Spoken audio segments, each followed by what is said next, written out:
7 अक्टूबर 2023 को हमास ने जब इजराइल के ऊपर जमीन, आसमान और समंदर से अभी तक का सबसे बड़ा हमला किया था, इजराइल को इस हमले की कानो कान खबर तक नहीं हुई कि कब हमास के हजारों लड़ाके एक साथ उसके ऊपर टूट पड़ेंगे। लेकिन कई मीडिया रिपोर्ट्स में ये दावा किया गया कि इजराइल पर हमले की पटकथा ईरान ने लिखी थी। ईरान ने ही हमास को ट्रेनिंग से लेकर पैसों की फंडिंग की थी, जिसके दम पर हमास ने इजराइल को कभी न भूलने वाला जख्म दिया है। लेकिन 15 महीने की लंबी लड़ाई के बाद गाजा में इजराइल युद्ध विराम के लिए मजबूर हुआ और हमास अभी भी जैसे का तैसा खड़ा हुआ है। और अब हमास को लेकर ईरान ने एक बार फिर से बहुत बड़ी बात कही है। दरअसल ईरान के सुप्रीम लीडर अयातुल्ला खामनेई ने कहा है कि एक छोटे से गाजा ने अमेरिका के समर्थन वाली इजरायली सेना को घुटनों पर ला दिया।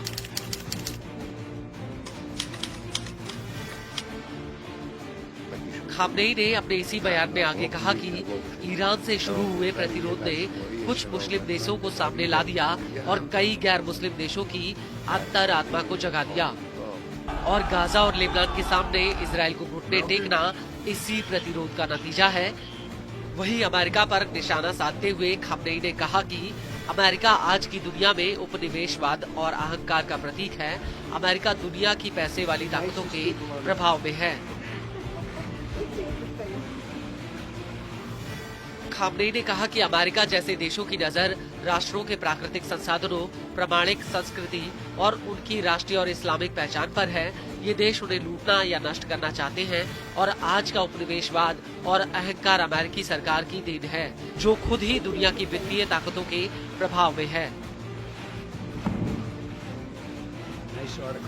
खामनेई ने आगे कहा कि आज की दुनिया की प्रमुख वित्तीय शक्तियां कई पश्चिमी सरकारों पर हावी हैं, जिनमें से अधिकतर शायद अमेरिकी सरकार है।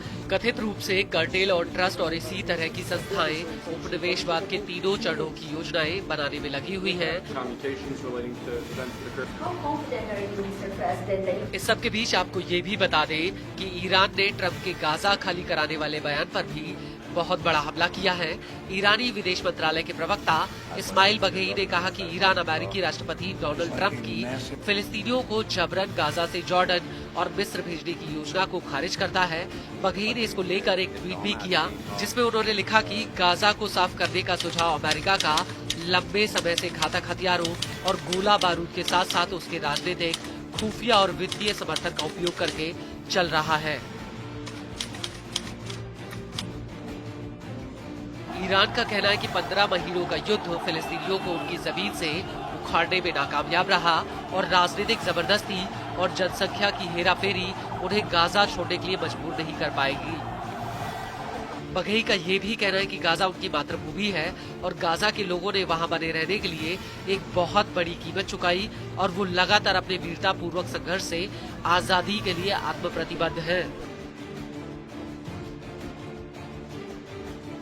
आपको बता दें कि ईरान ने गाजा खाली कराने के सुझाव को फिलिस्तीनियों का जातीय नरसंहार बताया है। वहीं मिस्र और जॉर्डन पहले ही इस सुझाव को ठुकरा चुके हैं। हालांकि ट्रंप का दावा है कि अगर मिस्र और जॉर्डन और अन्य अरब देश पर्याप्त फिलिस्तीनियों को अपने यहाँ लेते हैं तो इससे पश्चिम एशिया में शांति आ जाएगी। दरअसल ट्रंप ने व्हाइट हाउस में आते ही गाजा को साफ करने का सुझाव रखा था, और उस वक्त ट्रंप ने गाजा को एक विध्वंस की जगह बताया था। Gaza, where I looked at a picture of Gaza. Gaza is like a massive demolition site. That place is, it's really got to be rebuilt in a different way. Trump का कहना है कि उन्होंने गाजा के लोगों को कहीं और शिफ्ट करने को लेकर जॉर्डन के किंग अब्दुल्ला द्वितीय से 10 लाख से ज्यादा फिलिस्तीनियों के विस्थापन और उनके घर बनाने की बात कही है। हालांकि जॉर्डन के विदेश मंत्री ने ट्रंप के सुझाव को आधिकारिक रूप से ठुकरा दिया है।